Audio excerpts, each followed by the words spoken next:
ಹಾಗೆ ಆ ಜೋಗದ ಗುಂಡಿ ನೋಡೋಕ್ಕೆ ಕರ್ಕೊಂಡು ಹೋಗಿ ಅದನ್ನೆಲ್ಲ ತೋರ್ಸಾಕತ್ತಿದ್ದ, ಹೆಂಡತಿಗೆ ತೋರ್ಸಾಕತ್ತಿದ್ದ. ನಾನು ಅದರ ಬಗ್ಗೆ ವಿವರಣೆಯನ್ನು ಹೇಳಕತ್ತಿದ್ದ. ಇದು ಶರಾವತಿ ನದಿ, ಶರಾವತಿ ಅಣೆಕಟ್ಟದ. ಇಲ್ಲಿ 4 ಜರಿಗಳದವ. ರಾಜ ರಾಣಿ ರೂರಲ್ ರಾಕೆಟ್ ಅಂತಾರೆ. ವಿಶ್ವೇಶ್ವರಯ್ಯ ಬಂದರು, ಇಲ್ಲಿ ಟರ್ಬೈನ್ ಯಂತ್ರ ಕುಂದಿರಿಸಿದರು, ಇಲ್ಲಿ ವಿದ್ಯುತ್ ಕಂಡು ಹಿಡಿದ್ರು. ಈ ವಿದ್ಯುತ್ ನಮ್ಮ ಊರಿಗೆ, ನಮ್ಮ ಮನೆಗೆ ಬರ್ತೈತಿ ಅಂತ ಎಲ್ಲ ಹೇಳಕತ್ತಿದ್ದ. ಇಷ್ಟೆಲ್ಲ ಹೇಳಿದ್ರು ಆ ಹೆಣ್ಮಗಳು ಮುಖ ಜೋತ್ ಬಿಟ್ಕೊಂಡ ನಿಂತಿದ್ಲು. ಮತ್ತೆ ಹೇಳಕತ್ತ BM ಶ್ರೀ ಬಂದರು, ಇದ್ರ ಬಗ್ಗೆ ಭಾಳ ಒಳ್ಳೆ ಕವನ ಬರೆದ್ರು ಅಂತ ಹೇಳಿದ. ಮತ್ತು ಮುಖ ಸಪ್ ಮಾಡ್ಕೊಂಡ ನಿಂತಿದ್ಲು. ಆಗ ಅವ ಹೇಳ್ತಾನೆ, ನಾ ಎಲ್ಲ ಇಷ್ಟು ಜೋಗದ ಬಗ್ಗೆ ಭಾಳ ಸ್ವಾರಸ್ಯಕರವಾಗಿ ಹೇಳಕತ್ತೀನಿ, ನೀ ಮುಖ ಯಾಕೆ ಜೋತು ಬಿಟ್ಕೊಂಡಿ ಅಂತ ಕೇಳಿದ.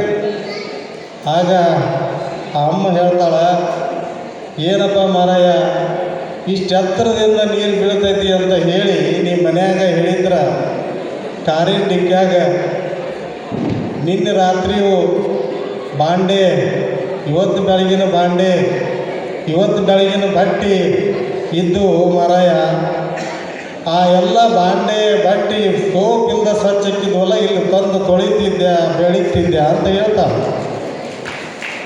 ಅಂದರೆ ಅವನಿಗೆ ಜೋಗದ ಬಗ್ಗೆ ಹೇಳಬೇಕು, ತೋರಿಸ್ಬೇಕಂತ ಅವಾಗ ಹಂಬಲ. ಈ ಅಮ್ಮಗೆ ಬಟ್ಟೆ ತೊಳಿಬೇಕು, ಬಾಂಡೆ ಬೆಳಬೇಕಂತ ಹಂಬಲ. ಹೀಗಾಗಿ ಈಗಾಗಲೇ 11 ಗಂಟೆ ಆಗಕತ್ತದ, ನನಗೆ ಮಾತಾಡಬೇಕಂತ ಹಂಬಲ. ನಿಮಗೆ ಇದು ಯಾವಾಗ ಮುಗಿಸ್ತಾನಂತ ನಿಮಗೊಂದು ಹಂಬಲ. ಇಂಥ ಒಂದು ಸಂದಿಗ್ಧ ಸ್ಥಿತಿಯಲ್ಲಿ ನೀವು ಇಲ್ಲಿ ಕೂತ್ಕೊಂಡಿದ್ದೀವಿ. ಭಾಳ ಸುಂದರವಾಗಿರ್ತಕ್ಕಂಥ ಕಾರ್ಯಕ್ರಮ ಇದು. ಬಹುಶಃ ಶಾಂತವೀರ ಪಟ್ಟಾಧ್ಯಕ್ಷರು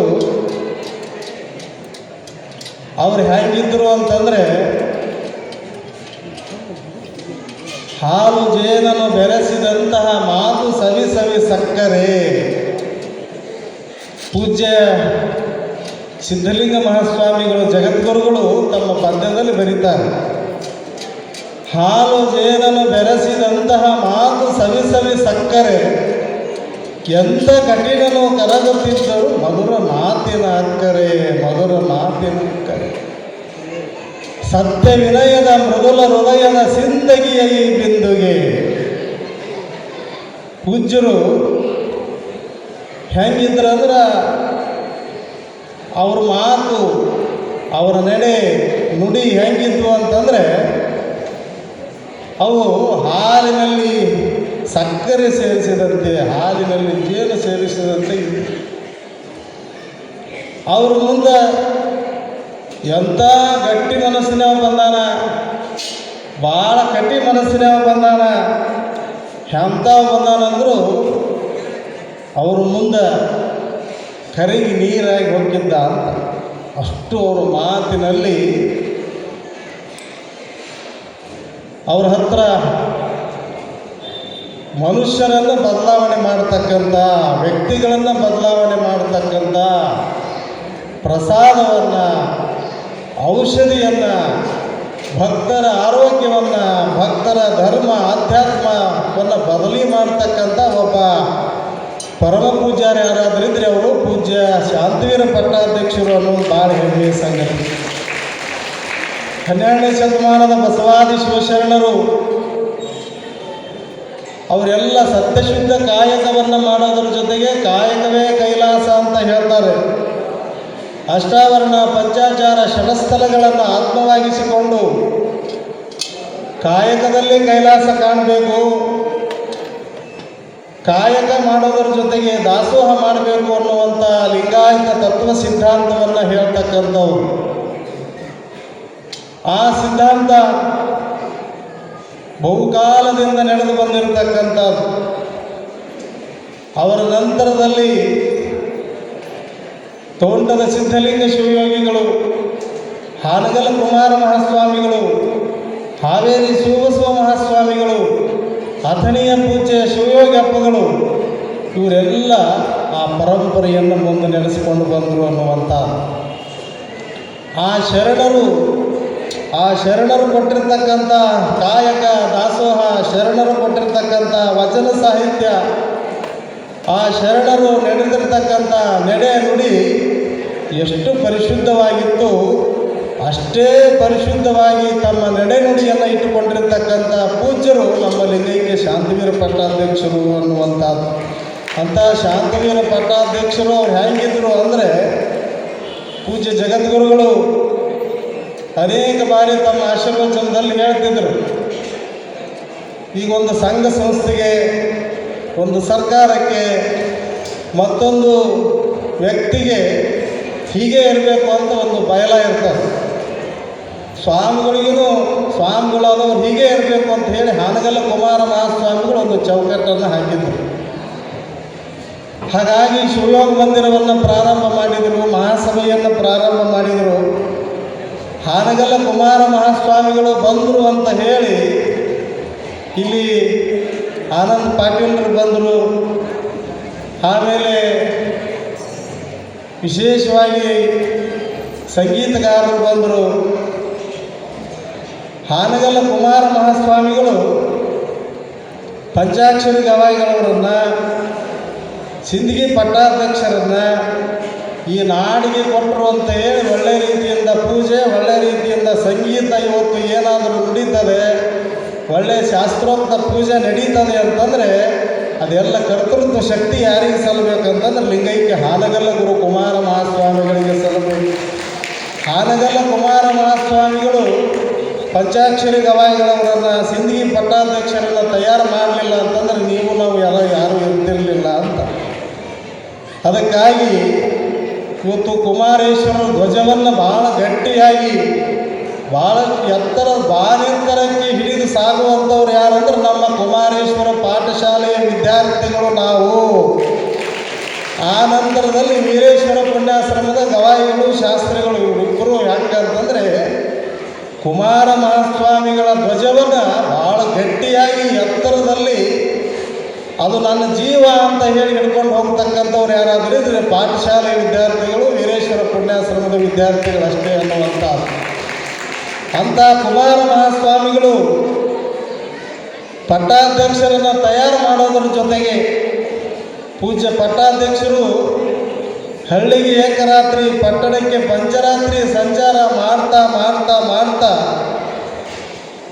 ಅವರು ಭಕ್ತರ ಹತ್ರ ಹಣ ಕೇಳಿಲ್ಲ, ಮತ್ತೊಂದು ಇನ್ನೊಂದು ಏನೇ ಕೇಳಿಲ್ಲ. ಬಡಜಂಗಮ ವಿದ್ಯಾರ್ಥಿಗಳನ್ನು ನಮ್ಮ ಜೋಳಿಗೆಗೆ ಹಾಕಿರಿ ಅಂತ ಹೇಳಿ ಕರ್ಕೊಂಡು ಬಂದು ಈ ಪಾಠಶಾಲೆಯನ್ನು ಪ್ರಾರಂಭ ಮಾಡಿದರು ಅನ್ನುವಂಥದ್ದು. ಈ ಹಾವೇರಿ ಅಂತಂದರೆ ಇದಕ್ಕೆ ಮರಿ ಕಲ್ಯಾಣ.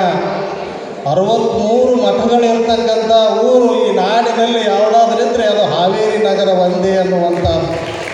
ಇಲ್ಲಿ ಭಕ್ತಿ, ಜ್ಞಾನ, ವೈರಾಗ್ಯದ ಸಂಗಮ, ಅದರ ಜೊತೆಗೆ ಆಚಾರ, ವಿಚಾರ, ಸಂಸ್ಕೃತಿ ಇವತ್ತೇನಾದರೂ ಉಳಿದಿದೆ ಅಂತಂದರೆ ಅದು ಪೂಜ್ಯ ಶಿವಬಸವ ಮಹಾಸ್ವಾಮಿಗಳ, ಶಿವಲಿಂಗ ಮಹಾಸ್ವಾಮಿಗಳ, ಪೂಜ್ಯ ಶಾಂತವೀರ ಪಟ್ಟಾಧ್ಯಕ್ಷರ ಒಂದು ಸಂಸ್ಕಾರ, ಸಂಸ್ಕೃತಿ ಏನೋ ಇಲ್ಲಿ ಬಂತು.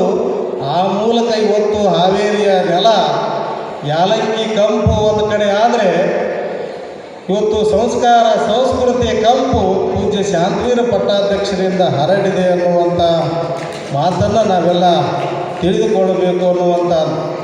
ಹಾಗಾಗಿ ಶಾಂತವೀರ ಪಟ್ಟಾಧ್ಯಕ್ಷರು, ಪೂಜ್ಯ ಶಿವಲಿಂಗ ಮಹಾಸ್ವಾಮಿಗಳು 2 ದೇಹ ಒಂದೇ ಜೀವ ಇದ್ದಂಗಿದ್ರು ಅನ್ನುವಂಥದ್ದು.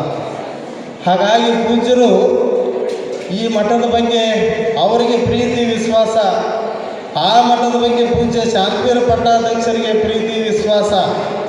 ಹಾಗಾಗಿ ಈರುವರು ಜೀವದ ಗೆಳೆಯರಾಗಿದ್ದರು. ಆ ಪರಂಪರೆಯನ್ನು ಸದ್ಯದ ಪೂಜ್ಯರಾಗಿರ್ತಕ್ಕಂಥ ಸದಾಶಿವ ಮಹಾಸ್ವಾಮಿಗಳು ಮುಂದುವರಿಸಿಕೊಂಡು ಬಂದಿರೋದು ನಮ್ಮ ನಿಮ್ಮೆಲ್ಲರ ಭಾಗ್ಯ ಅನ್ನುವಂಥ ಮಾತನ್ನು ಈ ಸಂದರ್ಭದಲ್ಲಿ ಇಲ್ಲಿ ಹೇಳ್ತಾ, ಶಾಂತವೀರ ಪಟ್ಟಾಧ್ಯಕ್ಷರು ಹೇಗಿದ್ದರು ಅನ್ನೋದಕ್ಕೆ ಪೂಜ್ಯ ಜಗದ್ಗುರು ಸಿದ್ಧಲಿಂಗ ಮಹಾಸ್ವಾಮಿಗಳು ಹೇಳ್ತಿದ್ರು, ಒಬ್ಬೊಬ್ಬರಿಗೆ ಒಂದೊಂದು ಬಯಲ ಇರ್ತದೆ, ಒಬ್ಬೊಬ್ಬರಿಗೆ ಒಂದು ಚೌಕಟ್ಟು ಇರ್ತದೆ, ಸಂಘ ಸಂಸ್ಥೆ ಹಿಂಗೆ ಇರಬೇಕು, ಬ್ಯಾಂಕ್ ಹಿಂಗೆ ಇರಬೇಕು, ಸರ್ಕಾರ ಹಿಂಗೆ ನಡಿಬೇಕು, ಈ ದೇಶದ ಸಂವಿಧಾನ ಹೇಗಿದೆ ಹಾಗೆ ನಾವೆಲ್ಲ ಇರಬೇಕು ಅನ್ನೋದಕ್ಕೆ ಈ ದೇಶಕ್ಕೆ ಸಂವಿಧಾನ ಹೇಗಿದೆ, ಸ್ವಾಮಿಗಳಾದವರಿಗೆ ಒಂದು ಧಾರ್ಮಿಕ ಸಂವಿಧಾನ ಇದೆ ಅನ್ನೋದು. ನಾವೆಲ್ಲ ಸಂವಿಧಾನ ಹೆಂಗೈತೆ ಅಂತ ಹೇಳಿ ಆ ಪ್ರಕಾರ ನಡ್ಕೊಳ್ಳೋರು. ಆದರೆ ಪೂಜ್ಯ ಶಾಂತವೀರ ಪಟ್ಟಾಧ್ಯಕ್ಷರು ಹೆಂಗಿದ್ರು ಅಂತಂದರೆ, ಶಾಂತವೀರ ಪಟ್ಟಾಧ್ಯಕ್ಷರ ನಡೆನುಡಿಯನ್ನು ನೋಡಿನೇ ಆ ಸಂವಿಧಾನ ಬರೆದರು, ಸ್ವಾಮಿಗಳಾಗುವಂಥ ಸಂವಿಧಾನ ಬರೆದರು ಅನ್ನುವಂಥ. ಅವರು ಸಂವಿಧಾನದಂತೆ ನಡೀಲಿಲ್ಲ, ಸಂವಿಧಾನವೇ ಅವರನ್ನು ನೋಡಿ ಹಿಂಗೆ ಇರಬೇಕು ಅನ್ನೋದನ್ನು ಸಂವಿಧಾನವನ್ನು ಬರೆದರು ಸ್ವಾಮಿಗಳಿಗೆ ಅನ್ನುವಂಥದ್ದು. ಹಾಗಾಗಿ ಈ ದೇಶದ ಸಂವಿಧಾನವನ್ನು ಅಂಬೇಡ್ಕರ್ ಅವರು ಹೇಗೆ ಕೊಟ್ಟರು, ಸ್ವಾಮಿಗಳು ಹೀಗೆ ಇರಬೇಕನ್ನುವಂಥ ಸಂವಿಧಾನವನ್ನು ಹಾನಗಲ್ಲ ಗುರುಕುಮಾರ ಮಹಾಸ್ವಾಮಿಗಳು ಕೊಟ್ಟರು ಅನ್ನುವಂಥದ್ದು. ಹಾನಗಲ್ಲ ಕುಮಾರ ಮಹಾಸ್ವಾಮಿಗಳ ತತ್ವ ಸಿದ್ಧಾಂತದಡಿಯಲ್ಲಿ ಅವರು ನಡೀತಾರೆ ಅನ್ನುವಂಥದ್ದು. ಕುಮಾರೇಶ ಅಂತಂದರೆ ಅವರು ಮಲ್ಕೊಂಡಿದ್ರು ಎದ್ದು ಕುಂದಿರ್ತಿದ್ರು ಅಂತ.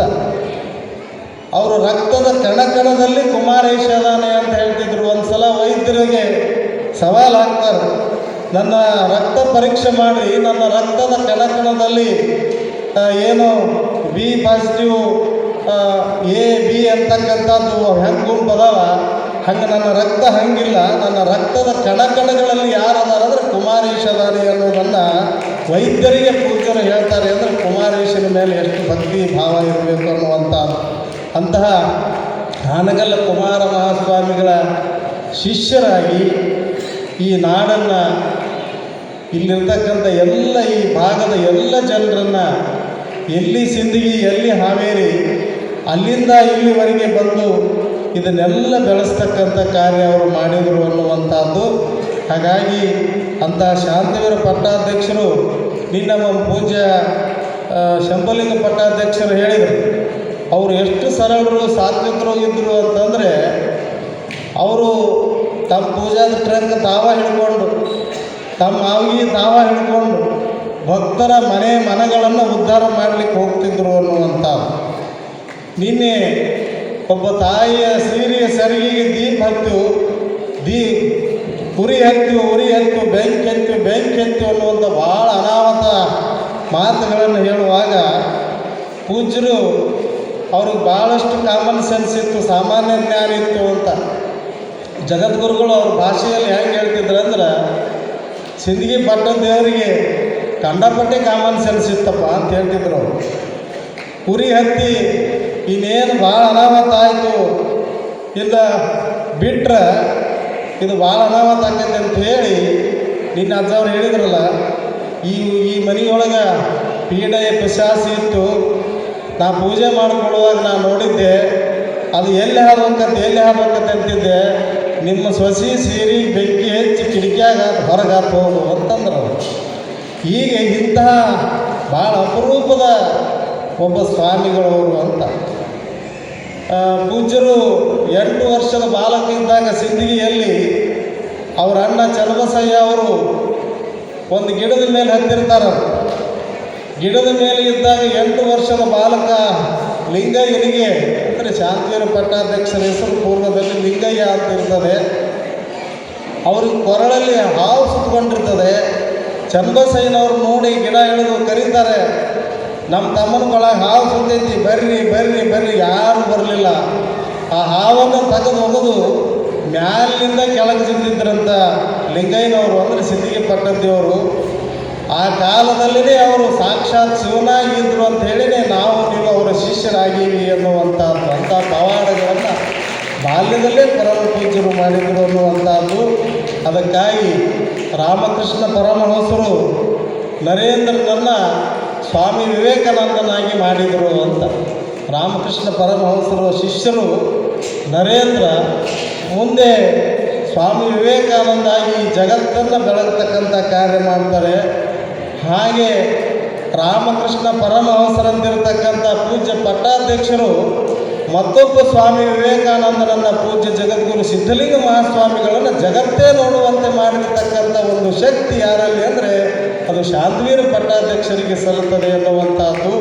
ಅಂತಹ ಅಪರೂಪದ ಒಬ್ಬ ಪೂಜ್ಯರು. ಅವರು ನಮಗೆ ಸದಾಕಾಲ ಸ್ಮರಣೀಯರು ಅನ್ನುವಂಥದ್ದು. ಅಂಥ ಪೂಜ್ಯರ ಬಗ್ಗೆ ಹೇಳ್ತಾ ಹೋದರೆ ಭಾಳಷ್ಟು ಅವರ ಬಗ್ಗೆ ಹೇಳ್ಬೋದು. ಆದರೆ ಸಮಯ ಭಾಳ ಆಗಿದೆ. ಅಂತಹ ಒಂದು ವ್ಯವಸ್ಥೆಯಲ್ಲಿ ಹೆಚ್ಚು ಮಾತನಾಡಲಿಕ್ಕೆ ಹೋಗೋದಿಲ್ಲ. ಅಂಥ ಪರಮ ಪೂಜ್ಯರು ಸಾವಿರಾರು ಶಾಸ್ತ್ರಿಗಳನ್ನು, ನಮ್ಮಂಥ ನೂರಾರು ಸ್ವಾಮಿಗಳನ್ನು ತಯಾರು ಮಾಡಿರ್ತಕ್ಕಂಥ ಕೀರ್ತಿ ಅವರಿಗೆ ಸಲ್ಲುತ್ತದೆ ಅನ್ನುವಂಥದ್ದು. ಬಹುಶಃ ಪೂಜ್ಯ ಜಗದ್ಗುರು ಡಾಕ್ಟರ್ ತೋಂಟದ ಸಿದ್ಧಲಿಂಗ ಮಹಾಸ್ವಾಮಿಗಳು ಹುಬ್ಬಳ್ಳಿಯಲ್ಲಿ ಏನು ಹುಬ್ಬಳ್ಳಿಯ ರೈಲ್ವೆ ಸ್ಟೇಷನ್ ಆಗಿ 100 ವರ್ಷ ಆದಾಗ ಅಲ್ಲೊಂದು ಶತಾಬ್ದಿ ಭವನ ಅಂತ ಕಟ್ತಾರೆ. ಆ ಶತಾಬ್ದಿ ಭವನದ ಉದ್ಘಾಟನೆಗೆ ಅಂದಿನ ರೈಲ್ವೆ ಮಂತ್ರಿಗಳು ಅನೇಕರು ಬಂದಿರ್ತಾರೆ. ಆ ಸಂದರ್ಭದಲ್ಲಿ ಒಬ್ಬ ಅವರು ಸೇವೆ ಮಾಡ್ತಕ್ಕಂಥ ಅಂದಿನ ಸೇವಕರನ್ನು ಅಲ್ಲಿ ಕರ್ಕೊಂಡು ಹೋಗಿ ಆ ಸೇವಕರನ್ನು ಅಲ್ಲಿಂದ ಇಲ್ಲಿ ಕರ್ಕೊಂಡು ಬಂದು, ಈ ಮಠ, ಈ ಪಾಠಶಾಲೆ ನೀನು ಭಾಳ ಕಣ್ಣಲ್ಲಿ ಕಣ್ಣಿಟ್ಟು ನೋಡ್ಕೊಂಡು ಹೋಗಬೇಕು ಅಂತ ಹೇಳಿ ಜವಾಬ್ದಾರಿ ಒಪ್ಪಿಸಿ ಹೋಗ್ತಾರೆ. ಅಲ್ಲಿ ಏನು ಶತಾಬ್ದಿ ಭವನ ಆಯಿತು. ಆವಾಗ ಇಲ್ಲೇನು ಮಠದ ಮುಂದೆ ಇರ್ತಕ್ಕಂಥ ರೈಲ್ವೆ ನಿಲ್ದಾಣ, ರೈಲ್ವೆ ಕಂಬಿ ಅದಾವ. ಆವಾಗ ರೈಲ್ವೆಗಳು ಹೆಂಗಿದ್ವು ಅಂತಂದರೆ ಅವಾಗ ಮೀಟ್ರ್ ಗೇಜ್ ಇದ್ದು. ಜಗದ್ಗುರುಗಳು ಅವರನ್ನು ಇಲ್ಲಿ ಕರ್ಕೊಂಡು ಬಂದ. ಆ ನಂತರದಲ್ಲಿ ನಾವು ಇಲ್ಲಿ ವಿದ್ಯಾರ್ಥಿ ಇದ್ದಾಗ ಆ ಮೀಟ್ರ್ ಗೇಜ್ ಹೋಗಿ ಬ್ರಾಡ್ ಗೇಜ್ ಆಗಿ ಪರಿವರ್ತನೆ ಆಯಿತು. ಅಂದರೆ ರೈಲು ಕಂಬಿಗಳು ಮತ್ತೆ ಅಗಲೀಕರಣಗೊಂಡು ರೈಲ್ವೆ ಭಾಳ ದೊಡ್ಡವು ಬಂದವು ಅಂತ. ಮೊದಲು ಮೀಟ್ರ್ ಗೇಜ್ ಇದ್ದಾಗ ಕಲ್ಲಿದ್ಲಿ ರೈಲ್ವೆ ಓಡಾಡ್ತಿದ್ವು. ಆ ನಂತರದಲ್ಲಿ ಡೀಸೆಲ್ ರೈಲ್ವೆ ಬಂದವು. ಇವತ್ತು ವಿದ್ಯುತ್ ಚಾಲಿತ ರೈಲ್ವೆಗಳು ಬಂದವ. ಭಾಳಷ್ಟು ದೇಶ ಕಾಲಮಾನ ತಕ್ಕಂತೆ ಆ ವ್ಯವಸ್ಥೆ ಬದಲಾವಣೆ ಹಂತ ಹಾಕ್ಕೊಂತ ಬಂತು. ಇವತ್ತು ಸ್ವಯಂ ಚಾಲಿತ ರೈಲ್ವೆಗಳು ಬಂದವ. ಹಾಗೆ ಬಹುಶಃ ಪೂಜ್ಯ ಜಗದ್ಗುರುಗಳು ಶಾಂತಿವೀರ ಪಟ್ಟಾಧ್ಯಕ್ಷರು ಅಂತೆಯೇ ಮತ್ತೆ ಮರಳಿ ಕರೆದುಕೊಂಡು ಬಂದರು.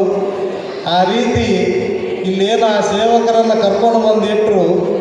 ಇದನ್ನೆಲ್ಲ ನೋಡೋದ್ರ ಜೊತೆಗೆ ಮೀಟರ್ ಗೇಜ್ ಇತ್ತು, ಬ್ರಾಡ್ ಗೇಜ್ ಇತ್ತು. ಮತ್ತು ಇವತ್ತು ಡೀಸೆಲ್ ರೈಲ್ವೆ ಬಂದು ಮತ್ತಿವತ್ತು ವಿದ್ಯುತ್ ಚಾಲಿತ ರೈಲ್ವೆಗಳು ಬಂದವ. ಅಲ್ಲಿ ಹೆಂಗೆ ಬದಲಾವಣೆ ಆಯಿತು, ಹಂಗೆ ಅದೊಂದು ಮಾರ್ಗ ಬದಲಾವಣೆ ಆದರೆ ಈ ಸಿಂದಗಿ ಮಠದ ಮಾರ್ಗವನ್ನು ಮೊದಲೇ ಮೀಟರ್ ಗೇಜ್ ಇತ್ತು, ಬ್ರಾಡ್ ಗೇಜ್ ಆಯಿತು. ಇವತ್ತು ಸ್ವಯಂ ಚಾಲಿತ ವ್ಯವಸ್ಥೆಯಾಗಿ ಇದನ್ನೆಲ್ಲ ಮಾಡಿರ್ತಕ್ಕಂಥವರು ಅಂದಿನ ಪೂಜ್ಯ ಶಾಂತಿವೀರ ಪಟ್ಟಾಧ್ಯಕ್ಷರ ಶಿಷ್ಯರು, ಗದಗಿನ ಜಗದ್ಗುರುಗಳ ಅಂದಿನ ಸೇವಕರು.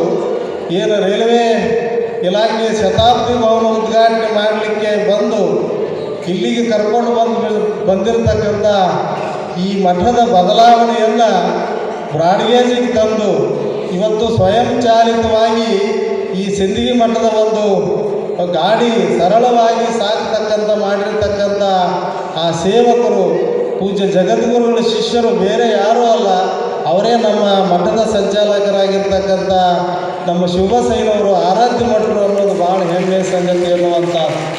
ಅವರು ಸದಾಕಾಲ ಈ ಮಠದ ಬಗ್ಗೆ, ನಮ್ಮಂಥ ವಿದ್ಯಾರ್ಥಿಗಳ ಬಗ್ಗೆ ಭಾಳಷ್ಟು ಏಳಿಗೆಯನ್ನು ಕಂಡಿರ್ತಕ್ಕಂಥವರು. ಇವತ್ತು ಅವರ ಆರೋಗ್ಯದಲ್ಲಿ ಏರುಪೇರು ಇರಬಹುದು, ಆದರೆ ಮನಸ್ಸಿಗೆ ಇದನ್ನು ಬೆಳೆಸಬೇಕನ್ನೋದಕ್ಕೆ ಅದಕ್ಕೆ ಯಾವುದೋ ತೊಂದರೆ ತಾಪತ್ರೆ ಇಲ್ಲ ಅನ್ನುವಂಥದ್ದು.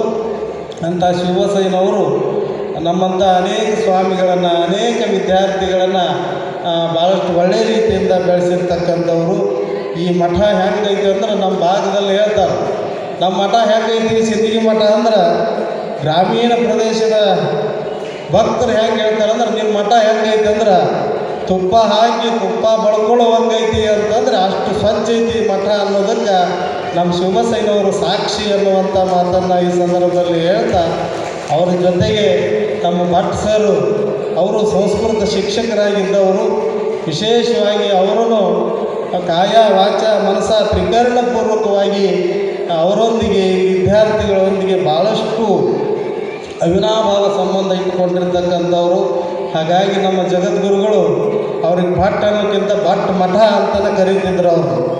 ಭಟ್ ಅನ್ನೋಕ್ಕಿಂತ ಭಟ್ ಮಠ ಅಪ್ಪ, ಅವ್ರ ಮಠದಾಗ ಇರುವವರು ಅನ್ನುವಂಥದ್ದು ಅಂತ ಭಟ್ ಸರ್ ನಮ್ಮ ಶಿವಯೋಗಿ ಹಿರೇಮಠವರು ಭಾಳ ಅವರು ಒಳ್ಳೆಯ ಸಂಸ್ಕೃತ ಶಿಕ್ಷಕರು, ಒಳ್ಳೆಯ ಕಾರ್ಯ ಕೆಲಸವನ್ನು ಮಾಡ್ತಕ್ಕಂಥವ್ರು.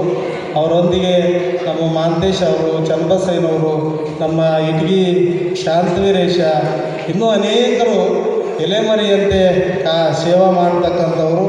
ನಮ್ಮ ಮಕ್ಕಳಿಗೆಲ್ಲ ಪಾಠ ಹೇಳ್ತಕ್ಕಂಥ ಎಲ್ಲ ಶಾಸ್ತ್ರಿಗಳು ಅವರೆಲ್ಲ ತಮ್ಮ ತನುಮನವನ್ನು ಈ ಮಠಕ್ಕೆ ಸಮರ್ಪಣೆ ಮಾಡಿರ್ತಕ್ಕಂಥವ್ರು ಅನ್ನುವಂಥ ಮಾತನ್ನು ಈ ಸಂದರ್ಭದಲ್ಲಿ ಇಲ್ಲಿ ಹೇಳ್ತಾ, ನಮ್ಮ ಪೂಜ್ಯರಾಗಿರ್ತಕ್ಕಂಥ ಶಂಭುಲಿಂಗ ಪಟ್ಟಾಧ್ಯಕ್ಷರು ಅವರು ಈ ಮಠದ ಮತ್ತು ಓತ್ನಾಡಿ ಮಠದ ಒಂದು ಶಕ್ತಿಯಾಗಿರ್ತಕ್ಕಂಥವರು.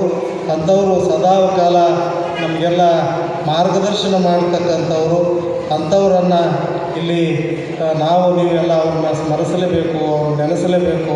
ಅಂಥವರಲ್ಲಿ ಶರಣಾರ್ಥಿಗಳನ್ನು ಸಲ್ಲಿಸಿ ನಮ್ಮ ಪೂಜ್ಯರಾಗಿರ್ತಕ್ಕಂಥ ಮುಧೋಳ ಅಂದರೆ ರನ್ನ ಜನ್ನ ಪೊನ್ನ ಅಂತೇಳಿ ಕನ್ನಡದಲ್ಲಿ ರತ್ನತ್ರಯರು ಅಂತ ಕರಿತೀವಿ ಅವರು.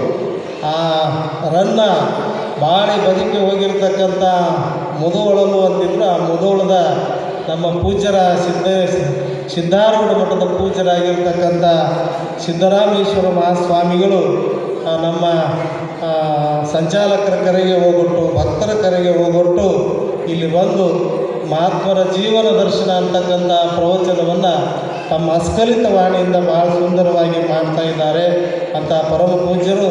ಬಹುಶಃ ನೀವೆಲ್ಲ ನಿಮ್ಮ ಜಂಗಮ ವಾಣಿಯಲ್ಲಿ ಅವರ ಧ್ವನಿಯನ್ನು ಸದಾಕಾಲ ಕೇಳ್ತಾ ಇದ್ದೀರಿ. ಇವತ್ತು ನಿಜವಾಗಿ ಅವರ ಒಂದು ಧ್ವನಿಯನ್ನು ಎದರ ಬದರ ಕೂತ್ಕೊಂಡು ಕೇಳೋದು ನಿಮ್ಮೆಲ್ಲರ ಭಾಗ್ಯ ಅಂತ ಪರಮ ಪೂಜ್ಯರು ಈ ಕಾರ್ಯಕ್ರಮದಲ್ಲಿ ಪಾಲ್ಗೊಂಡು ಈ ಕಾರ್ಯಕ್ರಮದ ನಾಯಕರಾಗಿ ಅವರು ಮುಂದುವರಿಸ್ತಾ ಇರೋದು ಭಾಳಷ್ಟು ಅಭಿನಂದನೀಯ ಅನ್ನುವಂಥ ಮಾತನ್ನು ಈ ಸಂದರ್ಭದಲ್ಲಿ ಇಲ್ಲಿ ಹೇಳ್ತಾ, ವಿಶೇಷವಾಗಿ ನಮ್ಮ ಭಟ್ ಸರ್ ಹೇಳಿದ ಹಾಗೆ ನಮ್ಮ ಹಳೆಯ ವಿದ್ಯಾರ್ಥಿಗಳು ಅದನ್ನೆಲ್ಲ ನೋಡಿದರೆ ಅನಿಸುತ್ತೆ.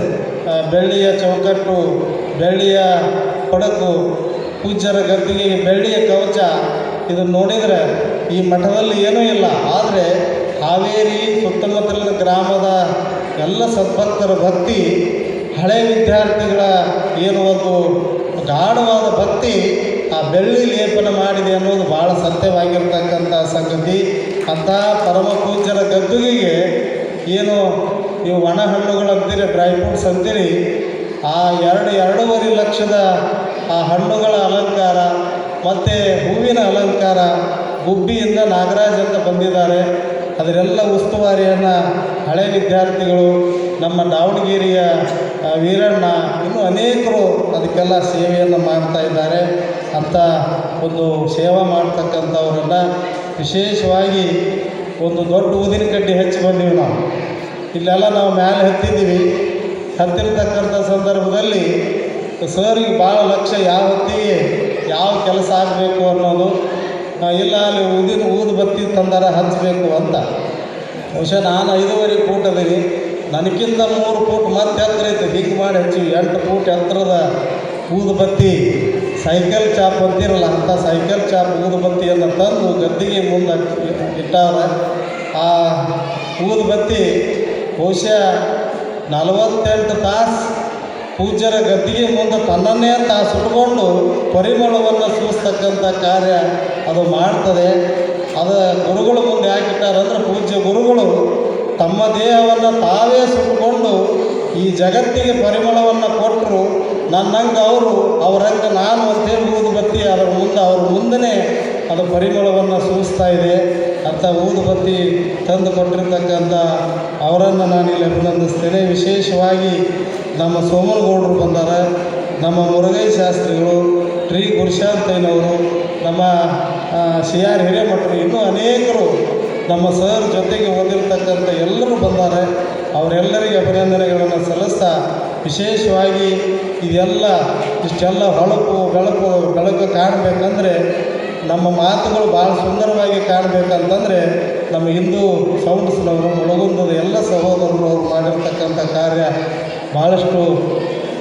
ವಿಶಾಲ ಅನ್ನುವಂಥ ಮಾತನ್ನು ಈ ಸಂದರ್ಭದಲ್ಲಿ ಇಲ್ಲಿ ಹೇಳ್ತಾ, ಇವತ್ತು ಪ್ರಸಾದ ಸೇವೆಯನ್ನು ಮಾಡಿರ್ತಕ್ಕಂಥ ಅಂಗಡಿ ಕುಟುಂಬದ ಬಂಧುಗಳು ನೀಲಮ್ಮ ಬಸವರಾಜ ಅಂಗಡಿಯವರ ಸ್ಮರಣಾರ್ಥ ವೀರಣ್ಣ ಬಸವರಾಜ ಅಂಗಡಿಯವರು ಇವತ್ತು ಭಕ್ತಿ ಸೇವೆಯನ್ನು ಮಾಡಿದ್ದಾರೆ. ಅವರನ್ನು ಅಭಿನಂದಿಸೋದ್ರ ಜೊತೆಗೆ ಬಹುಶಃ ಈ ಮಠ ಹೇಗೆ ಅಂತಂದರೆ ಎತ್ತಿದವರ ಕೂಸಾಗಿರ್ತಕ್ಕಂಥದ್ದು. ಹಾಗಾಗಿ ನಾವು ನೀವೆಲ್ಲ ಇವತ್ತು ಪೂಜ್ಯರ ಸ್ಮರಣೆಯಲ್ಲಿ ಭಾಗವಹಿಸಿದ್ದೀವಿ ಅನ್ನುವಂಥ ಮಾತನ್ನು ಈ ಸಂದರ್ಭದಲ್ಲಿ ಹೇಳಿ, ಇಂಥ ಅಪರೂಪದ ಕಾರ್ಯಕ್ರಮಕ್ಕೆ ಅನೇಕ ಸಂಗೀತಗಾರರು ಅನೇಕರು ಬಂದಿದ್ದಾರೆ. ಹಾಗಾಗಿ ವಿಶೇಷವಾಗಿ ಸಂಗಮೇಶ್ ಪಾಟೀಲರು, ತೋಟೇಂದ್ರ ಕುಮಾರ್ ಕರಡ್ಕಲ್ ಅವರು ಬಂದಿದ್ದಾರೆ. ಅವ್ರು ಭಾಳ ಒಳ್ಳೆಯ ಸಂಗೀತಗಾರರು. ವಿಶೇಷವಾಗಿ ಸಂಗೀತ ಹಾರ್ಮೋನಿಯಂ ಎಷ್ಟು ಗತ್ತು ಗಮ್ಮತ್ತೈತಿ, ತಬಲಾನೂ ಅಷ್ಟು ಗತ್ತು ಗಮ್ಮತ್ತಿನಿಂದ ಐತಿ.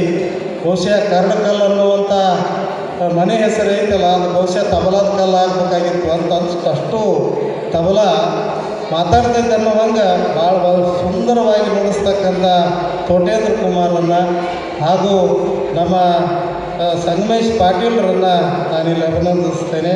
ಅಂತ ಎಲ್ಲ ಕಲಾವಿದರು ಬಂದು ಪೂಜ್ಯರ ಜೊತೆಗೆ ಸಾಥಿಯಾಗಿ ಈ ಕಾರ್ಯಕ್ರಮ ಯಶಸ್ವಿಗೊಳಿಸಿದ್ದಾರೆ ಅನ್ನುವಂಥ ಮಾತನ್ನು ಈ ಸಂದರ್ಭದಲ್ಲಿ ಹೇಳಿ, ಇವತ್ತು ಮಧ್ಯಾಹ್ನ ಹುಕ್ಕೇರಿ ಮಠದ ಅಕ್ಕನ ಬಳಗಕ್ಕೆ ಪೂಜ್ಯ ಸಿದ್ದರಾಮಯ್ಯ ಸ್ವಾಮಿಗಳು, ನಾನು, ಪೂಜ್ಯ ಶಂಭುಲಿಂಗ ಪಟ್ಟಾಧ್ಯಕ್ಷರು ಹೋಗಿದ್ವಿ. ಬಹುಶಃ ನಾನು ಬಾಲ್ಯದಲ್ಲಿ ಇರುವಾಗ ಅಂದರೆ 35 ವರ್ಷದ ಹಿಂದೆ ಅಲ್ಲಿ ಪುರಾಣ ಪುಣ್ಯಕಥೆ ಧರ್ಮಚಿಂತನ ಮಾಡಲಿಕ್ಕೆ ಹೋಗಿರ್ತಕ್ಕಂಥವ. ಇವತ್ತು ಅದರ ಬೆಳವಣಿಗೆ ಕಂಡು ಭಾಳ ನನಗೆ ಖುಷಿಯಾಯಿತು. ಅಲ್ಲಿನ ತಾಯಂದಿರೆಲ್ಲ ನಮಗೆಲ್ಲ ಭಾಳ ಭಕ್ತಿ ಶ್ರದ್ಧೆಯಿಂದ ನಮ್ಮನ್ನೆಲ್ಲ ಕಂಡರು. ಅಂಥ ಕಾರ್ಯಕ್ರಮ ಭಾಳ ಯಶಸ್ವಿಯಾಯಿತು. ಅಂಥ ತಾಯಂದಿರು ಈ ಕಾರ್ಯಕ್ರಮದಲ್ಲಿ ಪಾಲ್ಗೊಂಡಿದ್ದಾರೆ. ಅವರಿಗೆ ಅಭಿನಂದನೆಗಳನ್ನು ಸಲ್ಲಿಸ್ತಾ, ನೀವೆಲ್ಲ ₹1 ₹1,00,000ವರೆಗೆ ಕೊಟ್ಟಿರ್ತಕ್ಕಂಥ ಎಲ್ಲ ಸದ್ಭಕ್ತರನ್ನು ಮತ್ತೊಮ್ಮೆ ಮುಗದೊಮ್ಮೆ ಅಭಿನಂದನೆಗಳನ್ನು ಸಲ್ಲಿಸೋದ್ರ ಜೊತೆಗೆ ಈ ಕಾರ್ಯಕ್ರಮದಲ್ಲಿ ಪಾಲ್ಗೊಂಡಿರ್ತಕ್ಕಂಥ ತಮ್ಮೆಲ್ಲರಿಗೆ ಮತ್ತೊಮ್ಮೆ ಶರಣು ಸಲ್ಲಿಸಿ ನಾನು 2 ಮಾತುಗಳನ್ನು